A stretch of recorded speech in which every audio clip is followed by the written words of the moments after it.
بسم اللہ الرحمن الرحیم۔ السلام علیکم ناظرین و ناظرات۔ گزشتہ ویڈیو میں طالب علم نے سادات پرستی کے حوالے سے چند موضوعات پر قرآن و سنت کی روشنی میں گفتگو کرنے کی کوشش کی،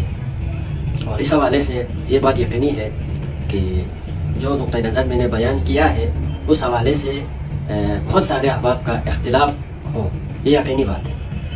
تو جو احباب میرے اس موضوع سے یا جس موضوع کو میں لے کر چل رہا ہوں اس حوالے سے اگر کوئی اختلاف پیش کرنا چاہیں دلائل کے ساتھ تو موسٹ ویلکم، ہم ان کے دلائل کو سنیں گے۔ اور اس کے لیے ضروری ہے کہ جن اصولوں کی بنیاد پر جو موقف میں اختیار کر رہا ہوں، یعنی قرآن و سنت کی آج کی ویڈیو کا جو مقصد ہے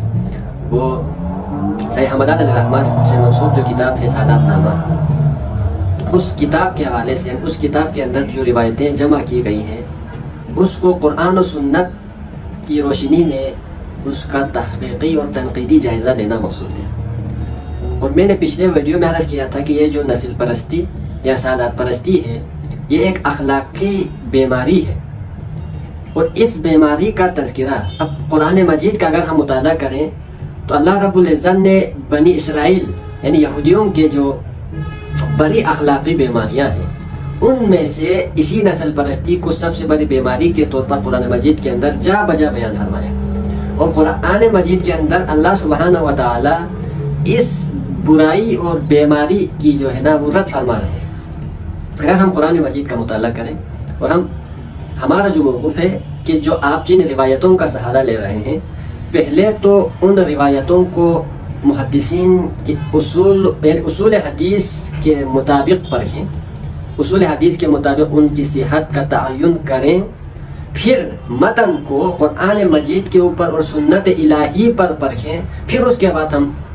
روایتوں کو قبول کریں گے۔ یعنی روایتوں کا معاملہ یہ ہے ناظرین کہ عموماً ہمارے ہاں ایک غلط فہمی پائی جاتی ہے کہ قرآن مجید کو سمجھنا مشکل ہے، اور قرآن مجید کی تشریح تفسیر توضیح وہ حدیث کرتی ہے، اور یہ جملہ غلط فہمی پر مبنی ہے۔ اصلاً ہونا یہ چاہیے کہ اور حقیقت بھی یہ ہے کہ جو روایتیں حدیثیں ہیں ان کو سمجھنا عام مسلمانوں کے بس کی بات نہیں ہے، یعنی روایتوں کو دقت نظر کے ساتھ انتہائی تدبر تفکر کے ساتھ گہرائی میں جا کے ایک حدیثوں پہ بہت گہرائی کے ڈیپلی اسٹڈی کرنے کے بعد پھر جا کے اس کو قرآن کے اوپر پرکھنا اصل کام یہ ہے۔ تو ہمارے ہاں الٹا نظام چلتا ہے کہ ہم قرآن کو حدیث اور روایت کی روشنی میں سمجھنے کی کوشش کرتے ہیں، اس وجہ سے بے شمار مسائل کا سامنا کرنا پڑ رہا ہے، اور اسی غلط فہمی اور ناسمجھی کی وجہ سے الہات کا جو بڑا فتنہ ہے وہ اپنے عروج پر ہے۔ تو سر دست ہم قرآن مجید کے اندر سے بنی اسرائیل کی جو خرابی ہے نسل پرستی والی وہ بالکل، یعنی اللہ رب العزت نے بنی اسرائیل کی جو پوری ہسٹری ہے اس کو تفصیلاً جا بجا ذکر فرمایا۔ اس کو صرف مسلمانوں کی تسکین کے لیے ان قصوں کو بیان نہیں فرمایا قرآن مجید نے، بلکہ ان بنی اسرائیل کے اس پوری ہسٹری کو بیان کرنے کا مطلب یہ ہے کہ مسلمانوں کے اندر بھی یہ خرابیاں پائی جائیں گی۔ اور ایک روایت کے اندر آتا ہے کہ رسول اللہ نے فرمایا کہ مسلمان یہودیوں کی اس قدر مشابہت اختیار کریں گے کہ اگر کوئی یہودی کسی گروہ میں گھسا ہے تو مسلمان بھی اس گروہ کے اندر گھسیں گے، یعنی اس حد تک یہودیوں کے بنی اسرائیلیوں کے جو خرابیاں ہیں وہ مسلمان اڈاپٹ کر لیں گے۔ اور آج کی ڈیٹ میں جب ہم مسلمانوں کے اخلاقی بگاڑ کے اوپر ہم جب نظر دوڑاتے ہیں تو یہ بات اظہر من الشمس ہے کہ مسلمان ایز اٹ از یہودیوں والی خرابیاں مسلمانوں کے اندر آ چکی ہوئی ہے۔ قرآن مجید کے اندر سے ہم دیکھنے کی کوشش کرتے ہیں تو قرآن مجید فرماتا ہے کہ ذالک بأنہم قالوا لیس علینا فی الامیین السبیل، وہ کہتے ہیں امیین غیر یہودی کے بارے میں ہمارے اوپر کوئی ذمہ داری نہیں، یعنی اسرائیلی اور یہودی اس وقت کے یہودی یہ سمجھتے تھے کہ ہم سے غیر اسرائیلیوں کی غیر یہودیوں کے بارے میں کوئی پوچھ گچھ نہیں ہوگی۔ کیوں؟ کیونکہ ہم اللہ کے چہیتے بیٹے ہیں، ہم اللہ کے چہیتے لوگ ہیں،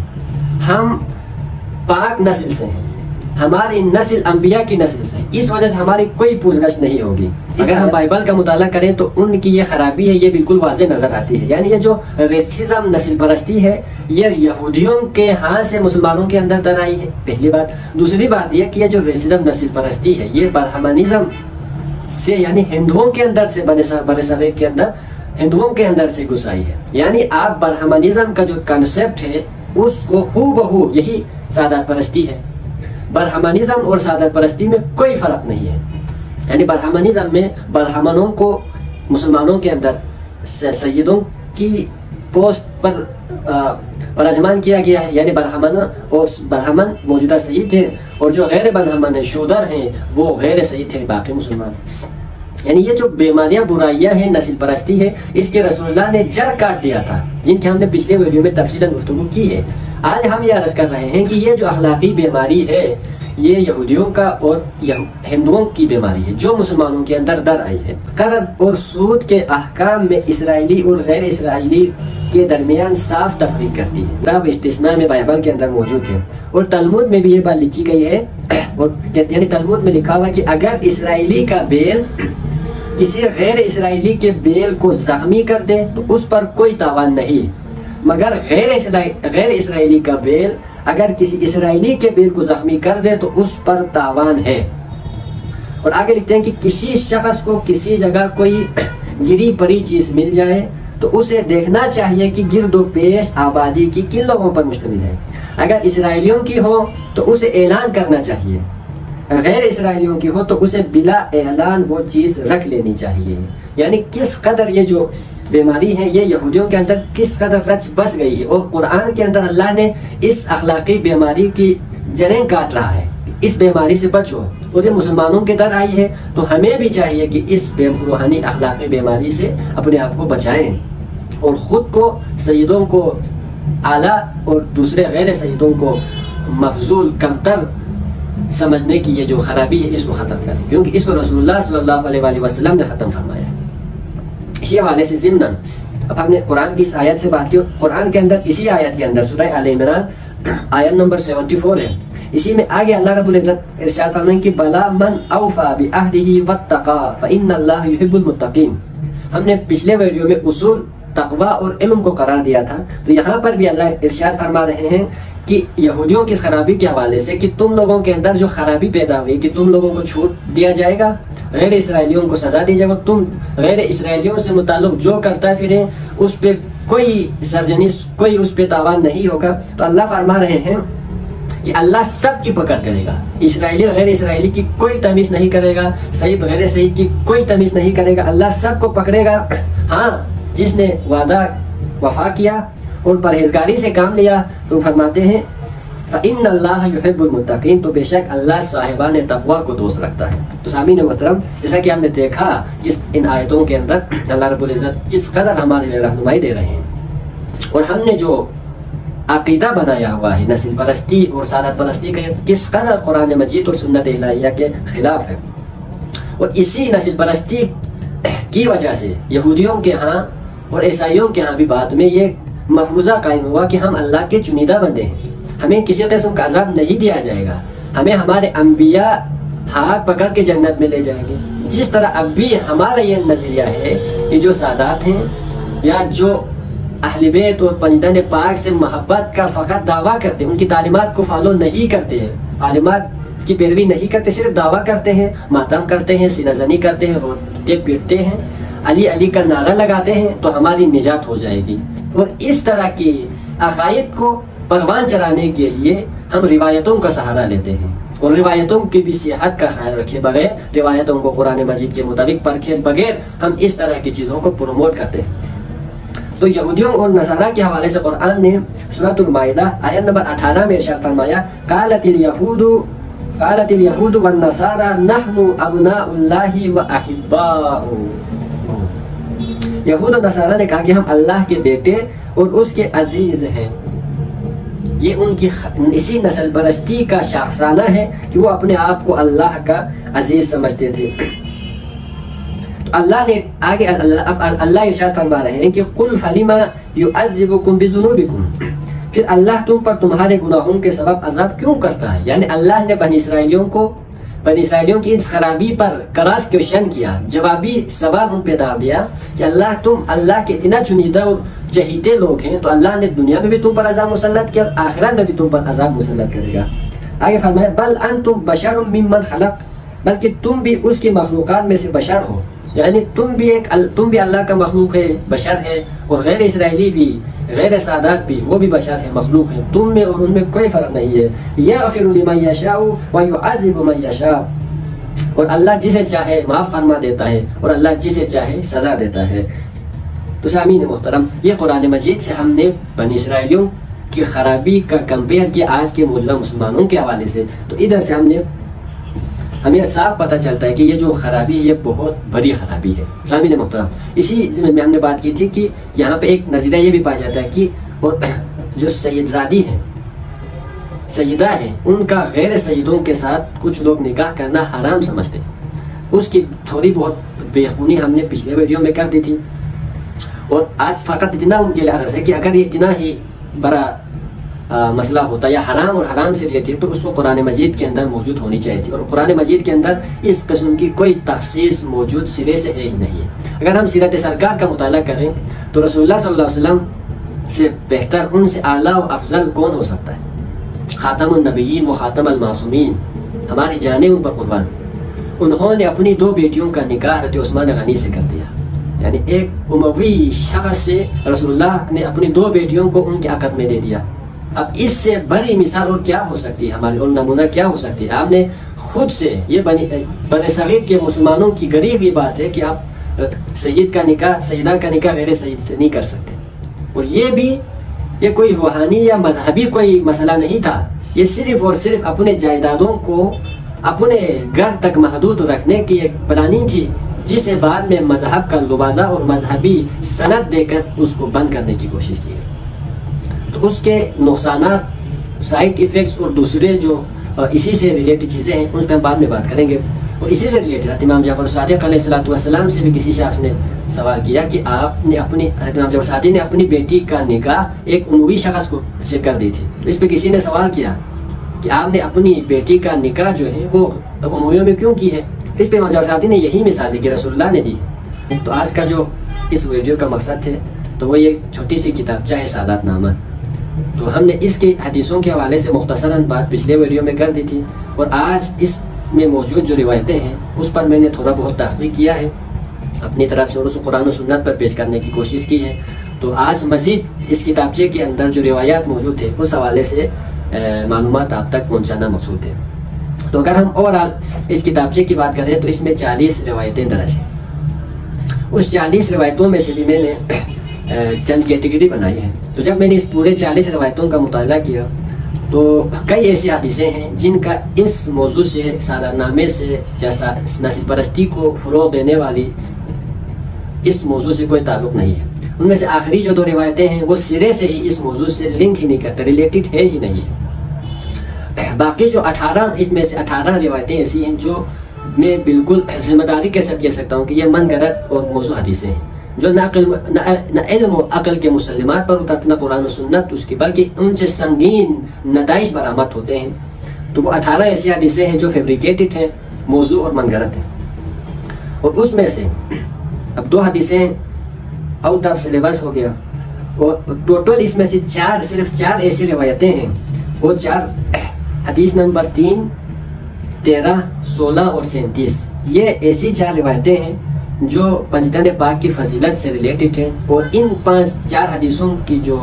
آپ کو اس کی مثال یا اس کی جو سند ہے، اس کی ماخذ ہے، وہ دوسرے کتابوں کے اندر سے ہو جاتی ہے، جیسا کہ حدیث ثقلین یہاں پہ بیان ہوا ہے، اور سیدہ شباب اہل جنہ کہا گیا حسن حسین علیہ السلام کو۔ تو اس طرح کی 4 روایتیں ایسی ہیں جو سادات پرستی سے جس کا کوئی تعلق نہیں بلکہ پنجتن پاک کی شان میں نازل ہوئی ہے، یعنی ان کو ہم صحیح حدیثیں بھی کہہ سکتے ہیں۔ اور اس میں سے 2 حدیثیں ایسی ہیں جو آپس میں بالکل کنٹراڈکٹ کرتے ہیں، متضاد حدیثیں ہیں۔ ایک حدیث نمبر 32 ہے، حدیث نمبر 32 اور حدیث نمبر 34، 32 اور 34 آپس میں بالکل متضاد ہے۔ وہ اس لیے کہ روایت نمبر 32 کے اندر یہ بات آتی ہے کہ قیامت کے دن پردہ غیب سے ایک آواز دینے والا آواز دے کر لوگوں اپنی آنکھوں کو بند رکھو یہاں تک کہ فاطمہ بنت محمد صلی اللہ علیہ وآلہ وسلم پورے صراط سے گزریں گے۔ یعنی اس روایت کے اندر یہ بات مذکور ہے کہ جب سیدہ فاطمہ الزہرا سلام اللہ علیہا پورے صراط سے گزریں گے تو اس وقت تمام دوسرے جنتیوں سے کہا جائے گا کہ اپنی نظریں جھکا لو، سیدہ فاطمہ یہاں سے گزرنے والی۔ 36 میں یہ بات ہے کہ رسول خدا نے فرمایا میری بیٹی فاطمہ سلام اللہ علیہا قیامت کے دن اس طرح محشور ہوں گے کہ بدن پر خلعتیں ہوں گی جن کو آب حیات سے تر کیا ہوا ہوگا۔ اہل محشر یہ منظر دیکھ کر تعجب کریں گے۔ یہاں پہ یہ بات لکھا ہوا ہے، یعنی روایت نمبر 32 کے اندر یہ بات تھی کہ تمام اہل محشر سے کہا جائے گا اپنی نظریں جھکا لو، اور اس روایت کے اندر ہے اہل محشر یہ منظر دیکھ کر تعجب کریں گے، یعنی سیدہ فاطمہ گزر رہے ہوں گے اور اہل محشر اس کو دیکھ کر ان کے شان و شوکت زیب و زینت دیکھ کر تعجب کریں گے۔ پھر جنتی خلعتیں زیب تن فرما کر جلوہ افروز ہوں گے، یعنی سیدہ فاطمہ باقاعدہ زیب و زینت کے ساتھ جلوہ افروز ہوں گے اور اہل جنت یا اہل محشر اس کو دیکھ کر تعجب کریں گے۔ اور آگے لکھتے ہیں کہ جن میں 1000 خلعتیں ہوں گی انہیں دلہن کی طرح جنت کی طرح لے جایا جائے گا، یعنی ان کو دلہن کی طرح سجا کر لے کے جائے ہوں گے، اور اہل محشر اس کو دیکھ کر تعجب کا اظہار کر ان کے سر مبارک پر تاج ہوگا، 70,000 کنیزیں ہمراہ ہوں گے، ہر کنیز کے ہاتھ میں سندس اور ریشم کے رومال ہوں گے۔ اللہ تعالیٰ نے ان کنیزوں کو دنیا کے ساتھ ہی خلق فرمایا۔ سامعین محترم، یہ دو متضاد روایتیں ہیں 32 اور 36، تو یہ مترجم اس میں تحقیق کریں یا کوئی جواب دے دیں، یا اس یہ روایت جو ہے اس میں سے کون سی صحیح ہے کون سی غلط ہے اس بات کی نشاندہی کیجیے۔ جو 3 خطرناک ترین روایتیں اس کتاب 6 کے اندر ہے اس میں سے میں نے نکالی ہے 21 روایت نمبر 21، 22 اور 25۔ روایت نمبر 21 کے اندر یہ بات کی جا رہی ہے کہ رسول اللہ نے فرمایا جس کسی نے میری اولاد سے محبت نہیں کی وہ منافق ہے۔ نعوذ باللہ، اس کو میں موضوع روایت سمجھتا ہوں۔ رسول اللہ کی طرف ایسی بات کی نسبت کرنا، یہ جب اس طرح کے نظریہ بنائے گئے تو اس نظریات کو بنیاد فراہم کرنے کے لیے، ان نظریات کو سند دینے کے لیے اس طرح کی روایتیں گڑھی گئی ہیں۔ تو کہتے ہیں کہ کسی نے میری اولاد سے محبت نہیں کی وہ منافق ہے، یعنی یہ نسل پرستی اور سادات پرستی جو نہیں کرے گا وہ منافق ہے۔ یعنی کوئی شخص اس وجہ سے کسی سید سے نفرت نہیں کرتا، بغض نہیں رکھتا کہ یہ رسول اللہ کی اولاد میں سے، یعنی کوئی بھی سلیم الفطرت شخص ہو وہ محبت ہی کرے گا، انس ہی رکھے گا، حسن ظن والا معاملہ کرے گا، عفو درگزر کرنے کی کوشش کرے گا۔ لیکن یہاں پر کہا جا رہا ہے کہ کسی نے میری اولاد سے محبت نہیں کی وہ منافق ہے۔ دوسری روایت کے مطابق ملعون ہے، یعنی اس روایت کے مطابق کہا یہ جا رہا ہے کہ حدیث 21ویں حدیث میں کہ جو نسل پرستی اور سادات پرستی پر یقین نہیں رکھتا وہ منافق اور ملعون ہے۔ یعنی رسول اللہ سے کس قدر آپ ایک اپنے انسانی خود ساختہ عقیدے اور نسل پرستی کو فروغ دینے کے لیے رسول اللہ سے باقاعدہ نسبت دی جا رہی ہے، اور یہ ہمیں سوچنے والی بات ہے سامعین محترم۔ اور قرآن و سنت اور صحیح احادیث کے اندر اس طرح کے روایتوں کے رد میں حدیثیں آئی ہوئی ہیں، قرآن و سنت ان چیزوں کی تائید نہیں کرتی۔ اور حدیث نمبر 22 کے اندر یہ بات بیان کی جا رہی ہے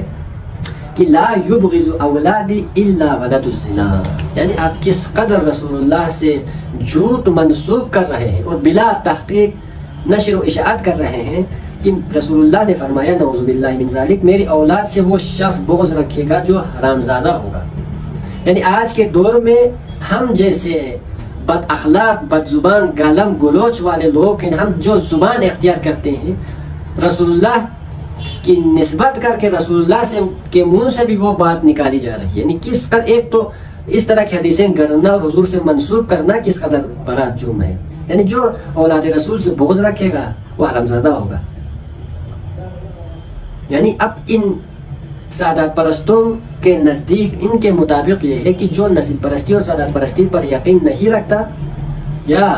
جو ان کے اس طرح کے بنائے گئے نظریات و عقائد کی تنقید کرتے ہیں، ان کی اصلاح کی کوشش کرتے ہیں، وہ بھی ان کو اسی زمرے میں لاتے ہیں۔ یعنی ولد الزنا حرامزادہ کہنا یہ انتہائی غلیظ ترین گالی ہے، اور ہم سوچ سکتے ہیں کہ رسول اللہ ایسی گالی دے گا۔ یعنی اس قدر گیا گزرا ایک شخص آج کے دور میں نہایت بد اخلاق شخص سے ہم اس طرح کی بات ہم تصور کر سکتے ہیں۔ آج کے دور میں لوگ یعنی خود یہی سادات پرستوں کا یہی رواج ہے، وہ یہی بات کرتے ہیں تو وہ اپنی بات کو رسول اللہ سے نسبت دے کر جواز فراہم کرنے کی کوشش کر رہے ہیں۔ اور حدیث نمبر 23 بھی اسی کا ہی شاخسانہ ہے۔ یعنی اس میں لکھا ہے کہ جس کسی نے میری اولاد کو حقارت سے دیکھا گویا اس نے میری حقارت کی، جس کسی نے میری حقارت کی وہ تورات انجیل زبور و قرآن مجید میں ملعون ہے۔ یعنی ان رسول اللہ کی توہین کا تو کوئی سوچ بھی نہیں سکتا، جو رسول اللہ کی توہین کرتے ہیں وہ ملعون کیا اب اس کے ایمان پہ چیک کریں گے، وہ تو دائرہ ایمان سے ہی خارج ہے، اس پہ تو ہم بات ہی نہیں کر رہے نا، اس پہ تو کوئی دو متضاد باتیں ہیں ہی نہیں ہے، دو رائے ہے ہی نہیں ہے۔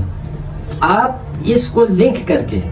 کہہ رہے ہیں کہ جو رسول اللہ کی اولاد کو حقارت سے دیکھے گا وہ بھی ملعون اور مطعون ہے۔ اسی طرح جو 25واں روایت ہے وہ بھی نہایت خطرناک ہے، اس کے اندر بھی اسی طرح کے گالم گلوچ کا سہارا لیا ہے اور کہا جا رہا ہے کہ جس کسی نے میری اولاد میں سے کسی کو دیکھا اور اس کی تعظیم کے لیے کھڑا نہ ہوا، یعنی کس قدر مضحکہ خیز ہے، اور رسول اللہ صلی اللہ علیہ وسلم سے صحیح سند کے ساتھ ثابت ہے، حدیثوں میں بھی آیا ہے اور سیرت کتابوں میں بھی یہ بات ہے کہ جب رسول اللہ صحابہ کرام مسجد نبوی کے اندر یا جہاں کہیں پہ بھی صحابہ کرام کی کوئی جماعت بیٹھی ہوئی موجود ہو اور رسول اللہ صلی اللہ علیہ وآلہ وسلم وہاں پر تشریف لائے تو صحابہ کھڑے ہوتے تھے، تو رسول اللہ صلی اللہ علیہ وسلم نے اس عمل کو سخت ناپسندگی کا اظہار کیا اور صحابہ سے سختی کے ساتھ کیا کہ جب میں آؤں تو اس طرح کھڑا نہ ہوا کرو، اور بعد میں صحابہ کرام جب رسول اللہ تشریف لاتے تو اس طرح کھڑا نہیں ہوا کرتے تھے۔ یہ آج کے دور میں ہم جیسے انسانوں نے ایسے عقائد بنائے کہ کہا جا رہا ہے کہ جس کسی نے میری اولاد میں سے کسی کو دیکھا اور اس کی تعظیم کے لیے کھڑا نہ ہوا تو اس نے میرے ساتھ ظلم کیا، نعوذ باللہ من ذالک۔ یعنی رسول اللہ سے ایسی نسبت دے کر کہا جائے کہ جو کسی سادات کے آنے پہ کھڑا نہ ہو جائے تو وہ اس نے میرے ساتھ ظلم کیا، یعنی کوئی رسول اللہ کے ساتھ ظلم زیادتی کا کیسے سوچ سکتا ہے؟ لیکن روایت پرستوں اور سادت پرستوں کا مسئلہ یہ کہ وہ اپنے اس عقیدے کو جواز فراہم کرنے کے لیے رسول اللہ کے ساتھ نسبت دی جا رہی ہے، اور یہ جو روایت ہے یہ سنت ہے رسول اللہ صلی اللہ علیہ وسلم کے عین متضاد اور کنٹراڈکٹ ہے، اور جس نے میرے ساتھ ظلم کیا وہ منافق ہے۔ جو رسول اللہ کے ساتھ ظلم کرتا ہے اس کے منافق ہونے میں، اس کے جہنمی ہونے میں تو کس کو شک و شبہ ہو سکتا ہے؟ روایت نمبر 14، 15 اور 31 اس پہ میں نے تحقیق کی ہے، تھوڑا بہت مطالعہ کر کے اس کو سمجھنے کی کوشش کی، یعنی اس پہ مجھے تھوڑا سا تذبذب ہو رہا تھا، تو یعنی کچھ ایسی روایتیں اس کے اندر موجود ہیں جو یعنی چند ایسی روایتیں بھی ہیں جس کے اندر تعویل ممکن ہے، یعنی اس کو تعویل کر کے اس کو مثبت معنوں میں اس کو پہنایا جا سکتا ہے، لیکن وہ کسی بھی لحاظ سے سادات پرستی کے کفر نہیں دیتا، اس کے اندر تعویل ممکن ہے۔ اب روایت نمبر 14 اور 15 دونوں کا جو مین مفہوم ہے وہ ایک ہے، اور روایت نمبر جو 31 ہے اس پہ ہم بعد میں بات کریں۔ تو روایت نمبر 14 کے اندر یہ بات کی جاتی ہے، یہ رسول اللہ صلی اللہ علیہ وسلم نے فرمایا کل سبب و نسب ينقطع يوم القیامہ الا نسبی و سببی۔ رسول اللہ نے فرمایا ہر قسم کا حسب و نسب قیامت کے دن ختم ہو جائے گا سوائے میرے نسب اور سبب کے۔ اب اس روایت کا جب میں نے دوسرے کتابوں کے اندر ڈھونڈنے کی کوشش کی، خاص کر اہل سنت کے منابع کے اندر، تو میں جانبداری کے ساتھ یہ بات عرض کروں گا کہ اس کو اہل سنت کے صحائح ستہ میں یہ کتاب شامل نہیں، یہ روایت شامل نہیں ہے، تو محاد کتاب ان میں بھی شامل نہیں ہے، لیکن اس کو صحیح الاسناد قرار دیا گیا ہے محدثین اہل سنت نے۔ یہ معجم الکبیر، طبرانی کی معجم الکبیر میں بھی یہ روایت ہے، بزار، حاکم اور بیہقی کی کتاب میں بھی یہ درج ہے، اور امام احمد کی جو فضائل صحابہ ہے اس کے اندر بھی یہ روایت ہے، اور مصنف عبدالرزاق کے اندر بھی یہ روایت آئی ہوئی ہے، اور اس کو صحیح الاسناد ہی قرار دیا گیا۔ یہ جو 15 اور 14 ہے اس میں بھی تضاد پایا جائے گا، اس طرح کی اب اس کے اندر روایت نمبر 14 کے اندر بات کیا گیا کہ ہر قسم کے حسب و نسب ختم ہوگی سوائے میرے، لیکن نیچے والے میں اب اس کو بھی مزید تخصیص کر کے کہا گیا کہ کل ام و اب یفرون یوم القیامت الا علی و فاطمہ، قیامت کے دن ہر ماں باپ اپنی اولاد سے بھاگیں گے سوائے علی اور فاطمہ کے۔ اب اسناد کے حوالے سے اہل سنت کے محدثین نے بھی اس کو اپنی کتابوں کے اندر جگہ دی ہے، لیکن جب ہم اس کی متن پر، میں بارہا یہ بات عرض کر رہا ہوں اور تاکید کے ساتھ عرض کرتا ہوں کہ بہت ساری ایسی روایتیں جو سند کے حوالے سے صحیح ہوتی ہیں، صحیح حدیث ہوتی ہے، لیکن جب اس کے متن پر غور و فکر کرتے ہیں، متن کو جب ہم قرآن و سنت کے ترازو میں تولتے ہیں اور متن کو علم و عقل کے مسلمات کے اوپر پرکھتے ہیں، یعنی قرآن و سنت الہیہ کے متضاد چیزیں آتی ہیں۔ اب اسی چیز کو اگر ہم دیکھیں تو قیامت کے دن ہر ماں باپ اپنی اولاد سے بھاگیں گے سوائے علی و فاطمہ کے، یعنی اس ادھر سے روایت پرست یہ بات نکالنے کی کوشش کر رہے ہیں کہ جو جتنے بھی سادات ہیں، اب غیر سادات کی تو نسل ختم ہو گئی، جو مولا علی اور سیدہ فاطمہ سلام اللہ علیہ کی جو نسل سے ہوں گے، وہ جتنے بھی سادات قیامت تک کے جو سادات ہیں ان کو پنجتن پاک کہہ لیں یا سیدہ فاطمہ مولا علی ہیں، وہ جمع کر کے وہ اپنے دامن میں یعنی بچائیں گے۔ یہ پھر وہی بات کی جا رہی ہے انڈائریکٹلی کہ ان کو بچایا جائے گا چاہے جو بھی گناہ کرتا ہے۔ مجید نے سورہ عبس اور سورہ معارج میں یہ بات بیان کی کہ قیامت کے دن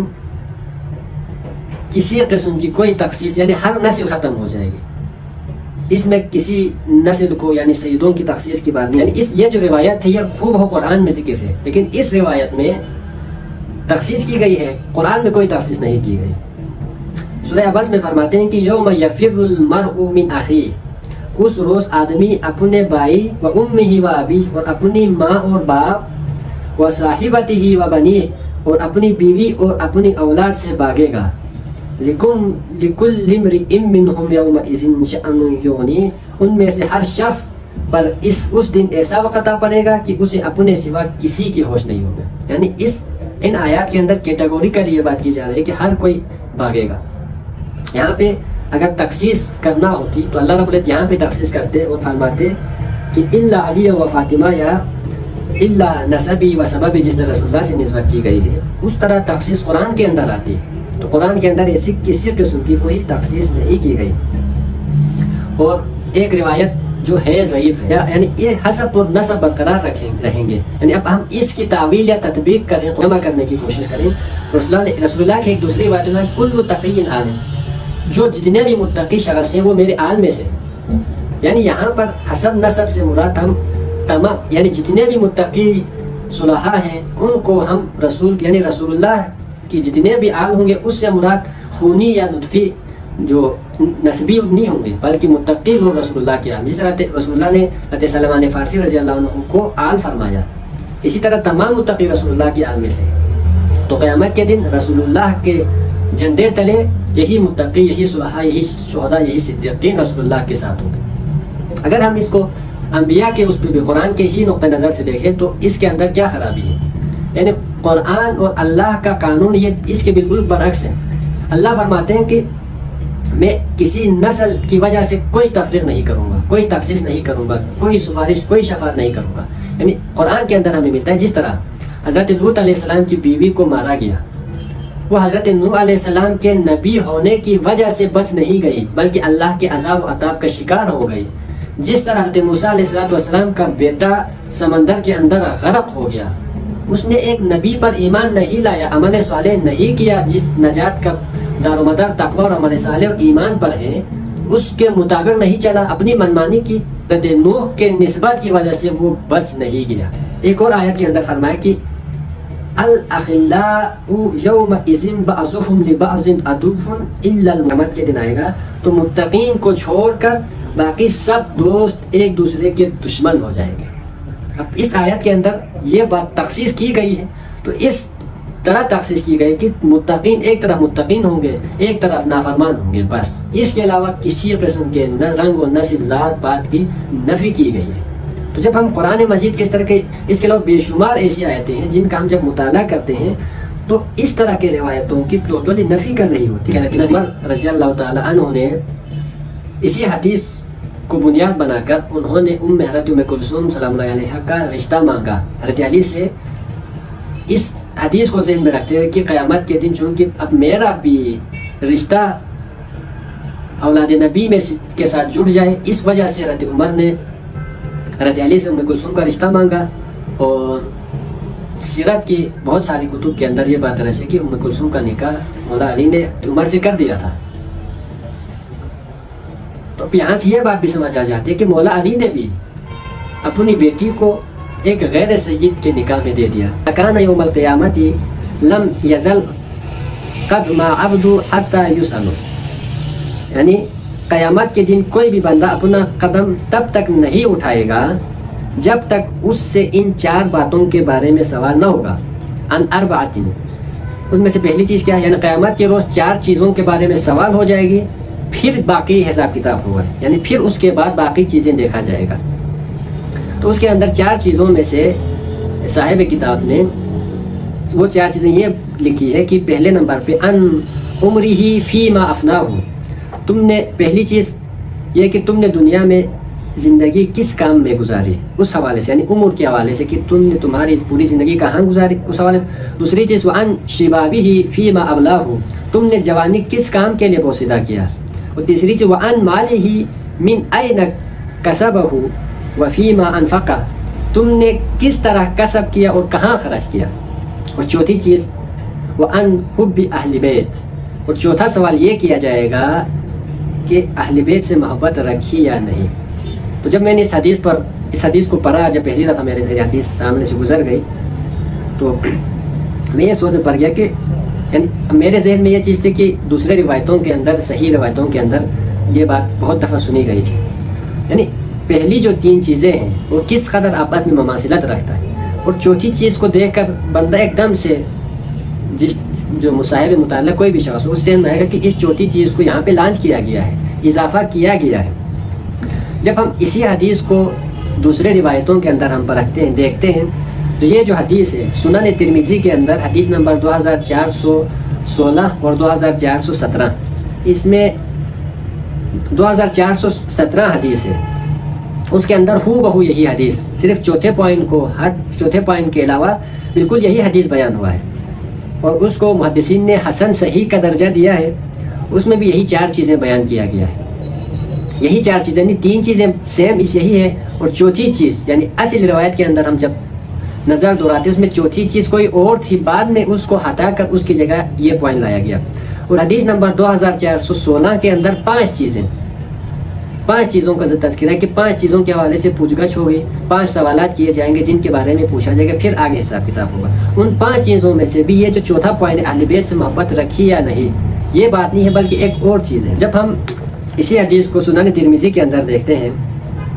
تو ایک تو 2416 والی روایت ہے، وہ حضرت عبداللہ ابن مسعود رضی اللہ تعالی عنہ سے روایت ہے، اور اس کے اندر 5 چیزوں کا تذکرہ ہے، اور محدثین نے اس کو غریب حدیث کہا ہے۔ اور جو دوسری روایت ہے حدیث نمبر 2417، اس کو حضرت ابی برزہ اسلمی نے روایت کیا ہے، اور اس کو حسن صحیح کہا گیا ہے، اور اس کے اندر یہی 4 چیزیں بیان کیا گیا۔ اس حدیث کے اندر سے ایک نقطے کو نکال کر کس طرح روایت پرستوں نے اس کے اندر قلم زنی کرتے ہوئے اپنے من پسند بات ڈالی گئی۔ اب جو 5ویں چیز ہے وہ 2416 کے اندر وہ علم، یعنی عن علمہ فیما فعل، اس حوالے علم کے بارے میں بھی پوچھا جائے گا کہ جتنا علم حاصل کیا اس علم کے مطابق عمل کیا بھی یا نہیں کیا، اس حوالے سے بھی پوچھ گچھ ہوگی۔ یعنی یہ 5 چیزیں اور 4 چیزیں۔ اگر ہم تھوڑا سا دقت نظری کے ساتھ دیکھیں تو شباب اور عمر کے حوالے سے ان دونوں میں بھی مماثلت پائی جاتی ہے، اور شباب اور جسم کے حوالے سے دیکھیں تو اس میں بھی مماثلت پائی جاتی ہے۔ اور حدیث کے الفاظ میں ان شبابہ فیما ابلاہ ان جسمہ فیما ابلاہ، یعنی جسم کے بارے میں پوچھا جائے کہ اسے کہاں کھپایا، اور جوانی کے بارے میں پوچھا جائے کہ اسے کہاں کھپایا۔ یعنی یہ 4 چیزیں، عمر، علم، مال، جسم، جوانی اور علم، یہ 4-5 چیزیں ہیں جن کے بارے میں قیامت کے روز سوال کیا جائے گا۔ اور اس کو یہاں سے جو چوتھی چیز ہے اس کو نکال کے پھر یہاں پر جو ہے وہ اہل بیت سے محبت رکھی یا نہیں، اس چوتھے پوائنٹ کو یہاں پہ شامل کیا گیا ہے۔ اور جب ہم اسی روایت کے اندر موجود جو الفاظ ہیں اس پر اگر ہم غور کریں تو اس کے اندر سے بالکل ایک سمجھنے والے کو، غور و فکر کرنے والے صاحب فطرت، سلیم الفطرت شخص، یہ بات بالکل اس کے سامنے آیا ہوتی ہے کس طرح چوتھے پوائنٹ کو یہاں پہ فٹ کیا گیا ہے۔ یعنی اب اگر اس کو پڑھیں تو ایک ردم پائی جاتی ہے، ایک بالکل تسلسل کے ساتھ حدیث کو بیان کیا جائے۔ عن عمرہ فیما افناہ، عن علمہ فیما فعل، عن شبابہ فیما ابلاہ، عن مالہ من این اکتسبہ وفیما انفق، عن جسمہ فیما ابلاہ۔ لیکن یہاں پر جب ہم چوتھی روایت کو عن حب اہل بیت، یعنی یہاں سے یہ بات بالکل واضح ہوتی ہے کہ تفرقہ بازی کے اندر شیعہ سنی اس طرح کے سید غیر سادات اس طرح کے نئے عقائد بنائے گئے، تب ان خود ساختہ بنانے والے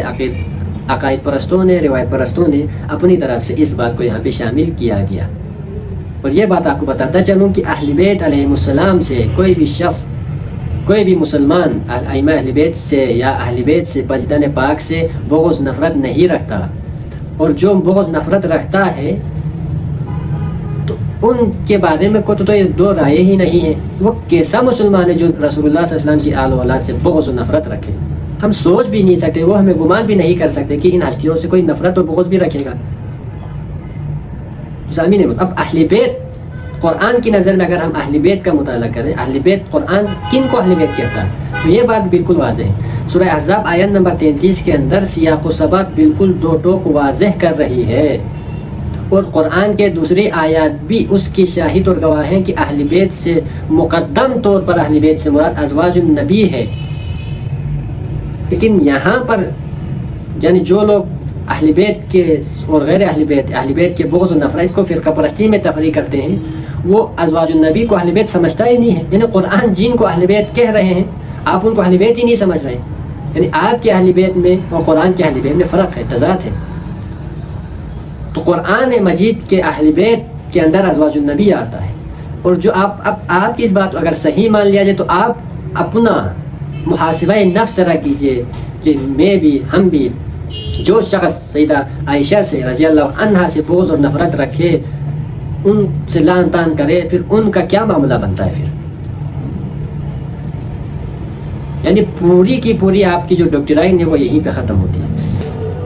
تنقیدی ویڈیو بنانے کا فقط مقصد ہے کہ ان اخلاقی بیماریوں کا خاتمہ ہو جائے، اصلاح ہو جائے، اور قرآن مجید کی حاکمیت قائم کیا جائے، اور ہم ہر چیز کو، ہر کھڑے کھوٹے کو قرآن مجید کو حکم سمجھ کر، قرآن مجید کو میزان اور فرقان سمجھ کر، قرآن مجید کے اندر خالی الذہن اور تعصبات سے بالاتر اور پاک ہو کر قرآن مجید کو اگر ہم سمجھنے کی کوشش کریں تو واللہ باللہ تاللہ یہ جو فرقہ واریت ہیں یہ بالکل ختم ہو جائیں گے اگر ہم قرآن مجید کے اوپر آ جائیں. صرف قرآن مجید کو حکم، صراط مستقیم، حبل اللہ حبل المتین اگر سمجھ لیا جائے تو مسلمانوں کے اندر تفریق ختم ہو کر سب ایک پلیٹ فارم پر آ جائے. اسی لیے قرآن مجید کے اندر واعتصموا بحبل اللہ جميعا ولا تفرقوا فرمایا. تو مضبوطی سے ہم نے قرآن مجید کو پکڑنا ہے، اسی کی حاکمیت کو ہم نے قائم کرنا ہے، تو انشاءاللہ الرحمن ہماری نجات ممکن ہے. اگر کسی نے میری ان موضوعات کو غلط سمجھتے اور نقد کرتے ہیں اور میری اصلاح کرتے ہیں تو میں ان کے تنقید، ان کے دلائل کو سننے کے بعد اگر میرے اندر غلطی ہوئی، میرے جو نکات پیش کیے وہ غلط ہوئے، تو میں اپنے بات سے رجوع کر کے، توبہ کر کے، معافی مانگ کے آپ کی بات کو ماننے میں ذرا تعامل نہیں کروں گا. وما علینا الا البلاغ المبین.